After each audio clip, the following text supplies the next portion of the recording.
الرحمن الرحیم ان الذین فتنوا المؤمنین والمؤمنات ثم لم يتوبوا فلهم عذاب جہنم ولهم عذاب الحریق ان الذین آمنوا وعملوا الصالحات لهم جنات تجری من تحتها الانہار ذلك الفوز الکبیر صلوات پر محمد وآل محمد۔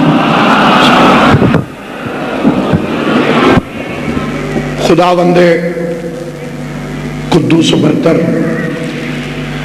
محمد و اہل بیت محمد کی عزت اور عظمت کے صدقے میں ان مجالس عزا کو اپنی بارگاہ میں شرف قبولیت عطا فرمائے، اور پوری کائنات میں جہاں کہیں بھی غریب زہرا کی عزاداری منعقد ہو رہی ہے، خداوند قدوس ان پرخلوص نوکریوں کو اپنی بارگاہ میں شرف قبولیت عطا فرمائے۔ یہ کائنات کے اس عظیم ترین شہنشاہ کا تذکرہ ہے کہ جس کا ذکر ذاکر کے لیے عزت ہے، کہ جس کا ذکر سامع کے لیے عزت ہے، اور یہ وہ مقدس ترین ذکر ہے جو خدا ہر ایک کو نصیب نہیں کرتا۔ اسی کے لیے قرآن میں ہے کہ ذالک فضل اللہ یؤتی من یشاء واللہ ذو الفضل العظیم، یہ اللہ کا فضل ہے، جسے چاہتا ہے عطا کرتا ہے۔ خدا جسے اس قابل بناتا ہے، جو مومنین امت کے درمیان فتنہ پھیلاتے ہیں، ان کی سزا بیان کی جا رہی ہے۔ اور سب سے بڑا فتنہ کیا ہے؟ انکار ولایت علی۔ کیوں کہ جب یہ اعلان رسول کرنے لگے غدیر کے اندر، تو اس وقت اللہ نے فرمایا واللہ یعصمک من الناس، میں تجھے لوگوں کے فتنے سے بچاؤں گا۔ لوگ علی سے دشمنی کیوں کرتے ہیں؟ اس کی ریزنز کیا ہے؟ اس کی وجہ کیا ہے؟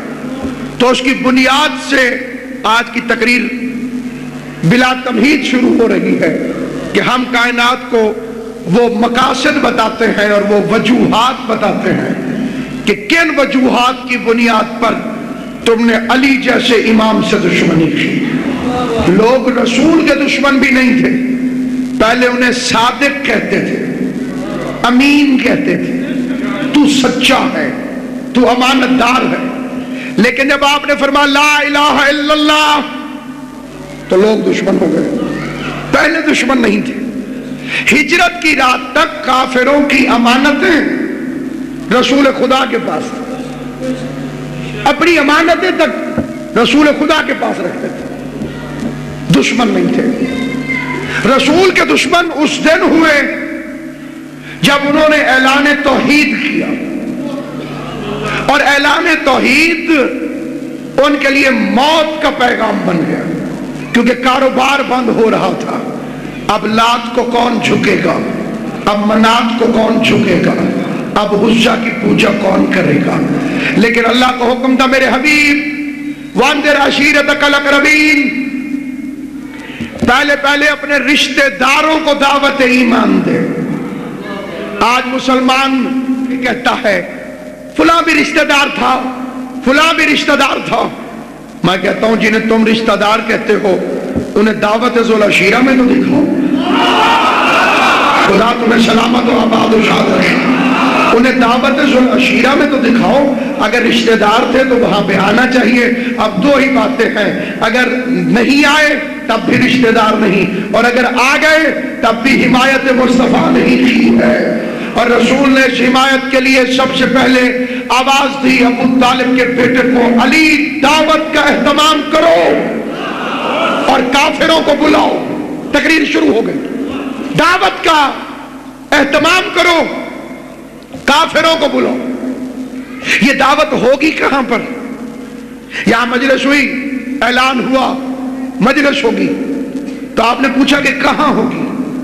میں پوچھتا ہوں کہ اسلام کی دعوت ہے اور رسول نے پہلی تقریر فرمانی ہے، تو یہ کہاں پہ ہوگی؟ تو کیا یہ کعبے میں ہوگی، کہا نہیں کعبے میں نہیں ہوگی.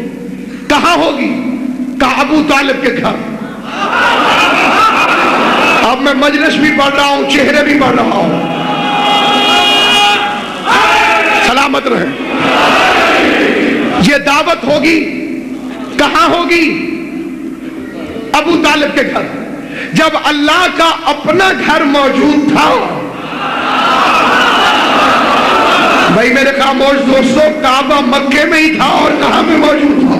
جب اللہ کا اپنا گھر موجود تھا تو عالم اسلام سے بڑے ادب کے ساتھ یہ سوال کرنا چاہتا ہوں. جاؤ علماء کی کتابوں کو کھنگال کر دیکھو، اپنے اپنے مفتیوں سے پوچھو کہ جس مکہ میں اللہ کا اپنا ذاتی گھر موجود تھا وہاں توحید کا جلسہ کعبے میں کیوں نہیں ہوا؟ ابو طالب کے گھر کیوں ہوا؟ تو سارے علماء اسلام جواب دیتے ہیں کہ اس کی بڑی مجبوری تھی. کعبے میں بت رکھے ہوئے تھے اور جہاں پر بت ہو وہاں توحید کے جلسے نہیں ہوتے. تو پھر تسلیم کر کہ رحمان کے گھر بت تھے، عمران کے گھر بت نہیں.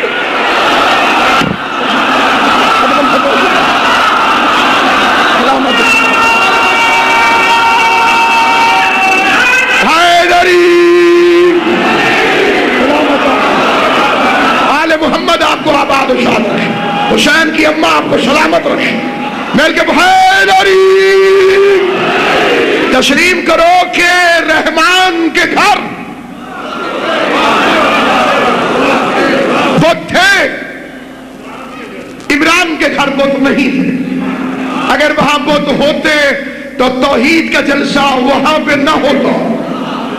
پھر اس کے بعد دعوت ہے تو کھانا بھی ہوگا. یہ ابو طالب کے گھر کی سنت ہے.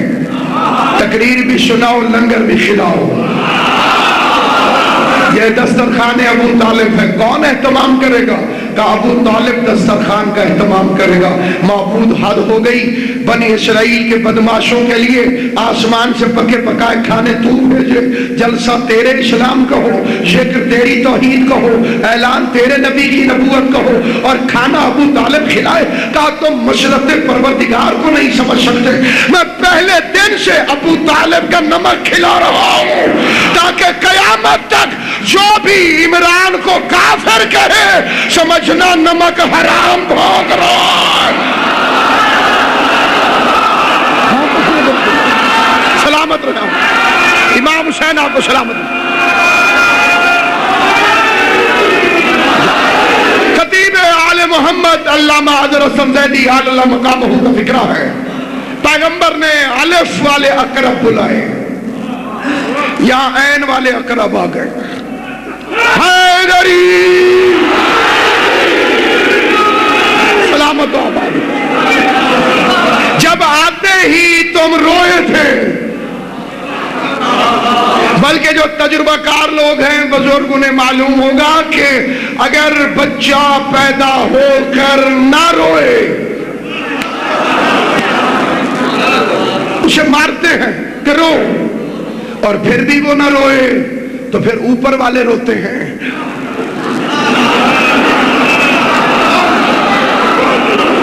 کہ یہ نہیں رویا، یہ مردہ ہے. پتہ چلا رونا زندگی کی علامت ہے. جو نہیں روتے وہ مردہ ہیں، جو روتے ہیں وہ زندہ ہیں. آوازی علی جاؤ، دعوت کا اہتمام کرو، کافروں کو بلاؤ. اللہ کیا کہہ رہا تھا؟ وانذر عشیرتک الاقربین، رشتہ داروں کو ڈراؤ. وانذر کا مطلب ڈراؤ، اور یہ ہے میرے رسول کا کمال. اللہ فرما رہا تھا ڈراؤ، محمد فرما رہے تھے کھلاؤ. اللہ کہہ رہا تھا ڈراؤ، کیونکہ جو بھی عقیدہ ہے، یہ غور سے سننا، پوری کائنات میں جو بھی عقیدہ ہے اسلام کے علاوہ اس کی بنیاد خوف ہے. ہر کسی نے ڈر کے اللہ کو چھوڑا اور کسی سے ڈر کے اس کے سامنے جھک گیا. مثال دے دیتا ہوں. کسی بستی میں سانپ گھس گیا، اس نے بندے کو مار دیا. وہ مردے کے وارث پنڈت کے پاس پہنچے. یہ سانپ نے کیا کیا؟ ہمارا بندہ مار دیا.